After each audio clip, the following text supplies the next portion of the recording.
दोस्तों, मैं विवेक एक बार फिर से अपने YouTube channel stock trading technique पर आपका हार्दिक स्वागत करता हूं। दोस्तों, आज निफ्टी ने एक बहुत ही सुस्त ट्रेडिंग दिखाई और इसकी उम्मीद बिल्कुल नहीं थी। मैं मान के चल रहा था क्योंकि एक्सपायरी डे था, एक अच्छी मूव दोनों तरफ की देखने को मिल सकती थी, लेकिन हमारी सोच के बिल्कुल विपरीत ये ट्रेडिंग सेशन रहा।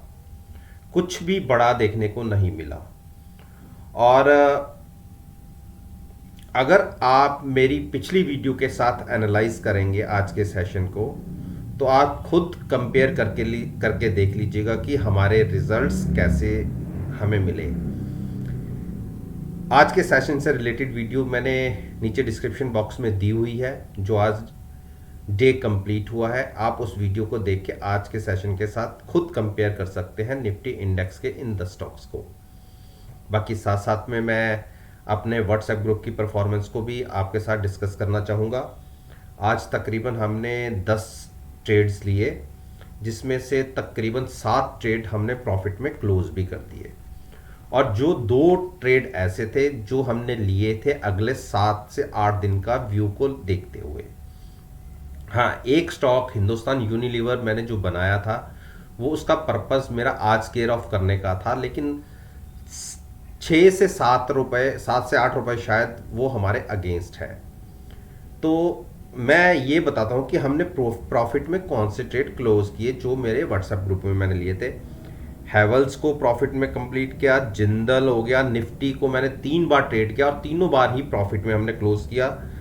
मैरिको को हमने लॉन्ग करके पैसे बनाए, अच्छे पैसे बने। टाटा मोटर्स को ज़्यादा पैसे तो नहीं बना पाया, लेकिन आज उसने एक ब्रेकआउट दिया था इंट्राडे के अंदर, लेकिन उसके बाद उसमें थोड़ी सी गिरावट आ गई। मैंने गिरावट पे बाय किया था, लेकिन क्योंकि अगले 3 दिन हॉलीडे था, अब मंडे की मूव कैसी देखने को मिले, तो इसलिए जितनी पोजीशन हल्की रहे, पोजीशन हमारी हैज जरूर होती है, लेकिन फिर भी जितनी हल्की लेके जाएं उतना ज़्यादा अच्छा रहता है। तो टाटा मोटर्स को स्केयर ऑफ कर दिया। एक स्टॉक मैंने लिया था LIC हाउसिंग फाइनेंस का, उसमें एक डिसीजन आया कि LIC इसमें 4 करोड़ शेयर प्रेफरेंशियल इशू के द्वारा खरीद रही है, और मार्केट रेट से जो डील हुई है वो 100 रुपीज एक्स्ट्रा हुई है। तो इस तरीके से तकरीबन 3500 करोड़ के आसपास का एक lump sum amount LIC housing finance को मिलेगा। तो उस वजह से एक बड़ा बाउंस देखने को मिल सकता है। तकरीबन ये स्टॉक का मैं अगले 1 महीने में टारगेट तकरीबन 460 से 470 मान के चल रहा हूं, और साथ में महिंद्रा एंड महिंद्रा का मैंने एक कैरी किया है।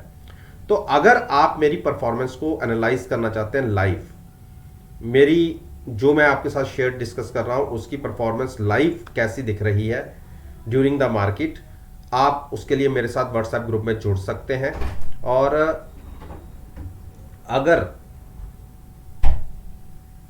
व्हाट्सएप ग्रुप के अंदर जुड़ सकते हैं, और अगर आपको जुड़ना है तो उसके लिए आपको मुझे ईमेल आईडी पर अपना कॉन्टैक्ट नंबर फॉरवर्ड करना होगा, जिसका लिंक नीचे डिस्क्रिप्शन बॉक्स के अंदर है।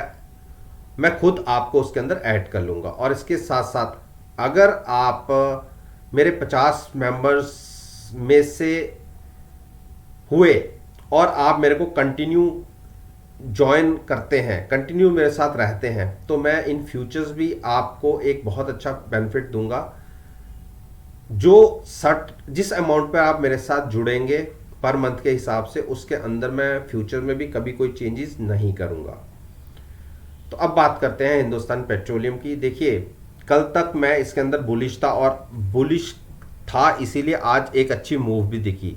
इंट्राडे में आपको 275 तक के टारगेट दिखे, और मैंने रिसेंटली आपसे बात भी की हुई थी कि मुझे इसका जो नियर टर्म का टारगेट 289 290 का लगता है। देखिए, जैसे ऊपर से एक बड़ी गिरावट दिखी है, तो हो सकता है कि एक बार ये स्टॉक आपको 265 के आसपास या 260 तक के भी प्राइसेस दिखा दे नीचे की तरफ, तो वहां से भी बाइंग कर सकते हैं। टारगेट मैं अभी भी कायम हूं 289 का, और उसके बाद एक 12 से 14 रुपए का गैप है, वो फिल होना बाकी है। तो उसके बाद 300 के टारगेट के लिए आप डिप पर बाइंग करने की एक स्ट्रेटजी रखिएगा, लेकिन पोजीशन को हैज जरूर रखिएगा। यानी आप फ्यूचर्स में ट्रेड लीजिएगा और जो आपको हेजिंग के लिए जो चीज़ यूज़ करनी है उसको आपने पुट की तरीके से बाय करना है। अब बात करते हैं आईटीसी। देखिए आईटीसी में आज एक मूव दिखी, इंट्राडे में 214 तक गया, लेकिन फिर थोड़ा सा नीचे हुआ है। लेकिन हमने इसको, जैसे हमने पहले डिसाइड किया हुआ है, हमने इसको 204 205 के आसपास बाय करना है। तो तब तक हम वेट करेंगे, शॉर्ट नहीं करेंगे स्टॉक को। हिंडाल्को, देखिए हिंडाल्को मुझे लगता है एक बड़ी गिरावट दिखा सकता है, तो मेरे हिसाब से स्टॉक को शॉर्ट करना बनता है अगर ये ट्रेडिंग 457 के नीचे दिखाता है। उस केस में 447 440 के टारगेट्स हो सकते हैं। थोड़ा सा कंसोलिडेशन चल रहा है, लेकिन बार बार ये स्टॉक अपनी मूविंग एवरेज के पास आता है, जो इसकी पहली सपोर्ट है। तो जब बार बार अपनी सपोर्ट को कोई स्टॉक टच करता है तो ये मान के चलिए वो सपोर्ट ब्रेक भी होती है। तो 447 441 के टारगेट के लिए अगर 457 के नीचे ट्रेडिंग मिलती है तो शॉर्ट बनती है, तो आप शॉर्ट कर सकते हैं। उस केस में आपको at the money call buy करनी होगी हेजिंग के लिए, फ्यूचर्स को सेल करना होगा। टारगेट 447 और 440 के होंगे। 440 के आसपास आए तो जो लॉन्ग में इस स्टॉक में एंटर करना चाहते हैं वो 440 या उसके नीचे कर सकते हैं। डॉक्टर रेड्डी ने भी देखिए पिछले 5 दिन का इसका एक ट्रेडिंग क्राइटेरिया देखिए, जो 50 डेज मूविंग एवरेज रोज उसको टच करता है। पिछले 6 दिन के आप मूवमेंट को देख लीजिए और उसी के आसपास क्लोज हो जाता है। तो मेरा ये मानना है कि डॉक्टर रेड्डी एक बड़ी छलांग लगाने के लिए तैयार बैठा हुआ है। और आप ये मान के चलिए कि जब तक ये 4835 को होल्ड कर रहा है, मैं स्टॉक में कोई मंदी नहीं देख रहा।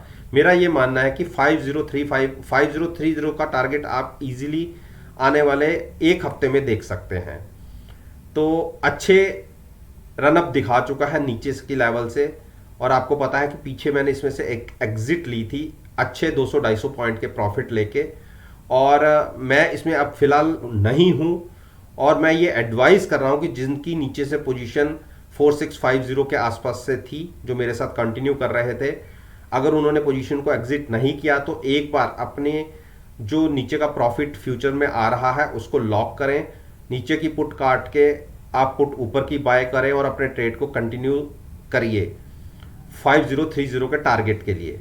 जिसको नया ट्रेड लेना है यहां से भी ले सकता है, लेकिन नेकेड पोजीशन में ट्रेड मत लीजिएगा, फ्यूचर्स को बाय कीजिएगा, एट द मनी पुट को भी बाय कीजिएगा।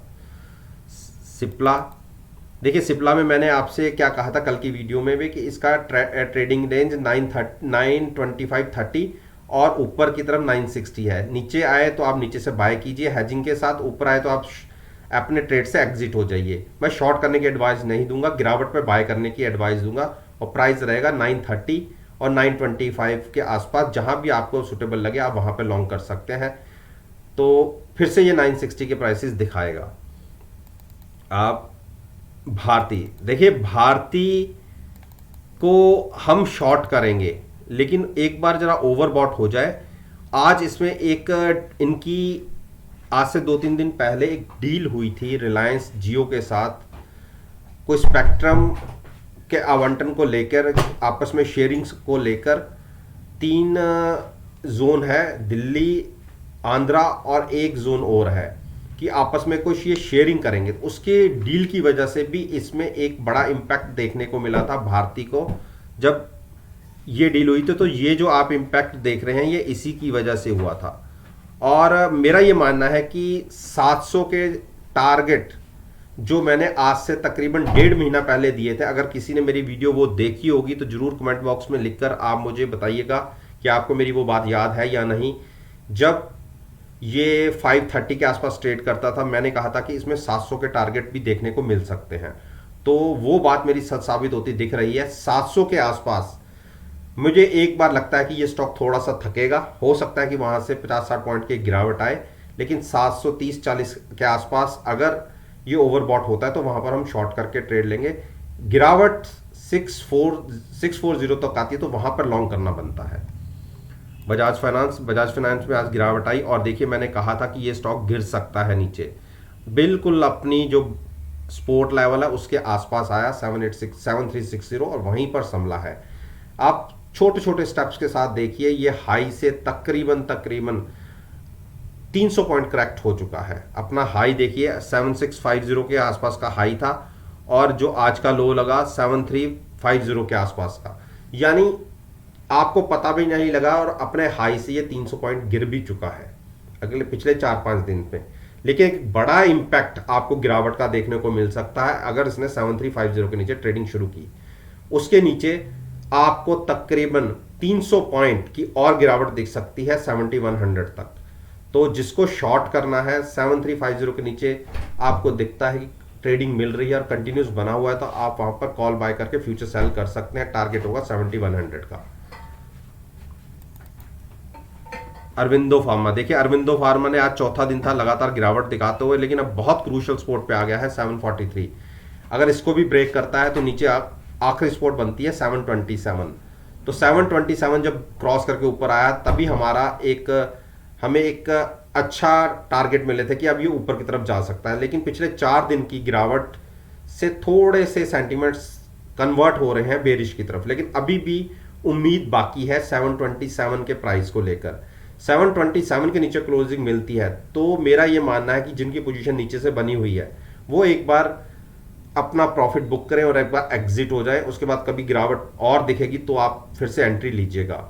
तो अभी 727 पर नजर रखिएगा, अभी भी हम वहां से 15 रुपए ऊपर है, तो बीच में आ गए हैं। जिसको नया ट्रेड लेना है वो थोड़ा सा अवॉइड करे। अंबुजा देखिए, अंबुजा ने आज फिर एक रेंज बाउंड सी ट्रेडिंग दिखाई है नीचे की तरफ के 435 के टारगेट लगा के 440 तक क्लोजिंग मिली है। लेकिन मुझे लगता है कि गिरावट गहरा सकती है। मुझे 430 ब्रेक होता दिखता है, उस केस में 420 और 410 के टारगेट दिख सकते हैं। तो जिसको शॉर्ट पोजीशन लेनी है 430 के नीचे अगर ट्रेडिंग मिलती है तो आप वहां पर ले सकते हैं, कॉल बाय करके फ्यूचर सेल कर सकते हैं। टारगेट 420 और 410 तक के होंगे, लेकिन यहां से कोई बाय नहीं करनी। अब बाय जो करना चाहते हैं इस स्टॉक को डिप पर बाय करना चाहते हैं, उनके लिए टारगेट होगा 420 और 410 के बीच का, वहां पर आप लॉन्ग पोजीशन लीजिएगा। तो दोस्तों, ये मैंने निफ्टी इंडेक्स के 10 स्टॉक्स के ऊपर अपना ओपिनियन आपके साथ शेयर किया है और मेरा ये मानना है कि अगर मेरी इस वीडियो को आप कल के ट्रेडिंग सेशन कल के नहीं, मंडे के ट्रेडिंग सेशन जो 13 सितंबर का होगा उसके साथ एनालाइज करेंगे, यकीन मानिएगा आपको बहुत अच्छे प्रॉफिटेबल रिजल्ट्स देखने को मिलेंगे। वीडियो अच्छी लगे तो मेरे साथ जुड़िए, मेरे चैनल को सब्सक्राइब कीजिए और साथ में बेल आइकन के बटन को प्रेस करना मत भूलिएगा ताकि नोटिफिकेशन टाइम से आप तक डिलीवर हो सके। इस बात के साथ मैं आपसे विदा लेता हूं और एक नई वीडियो के साथ फिर से आपके सामने आऊंगा। तब तक के लिए धन्यवाद।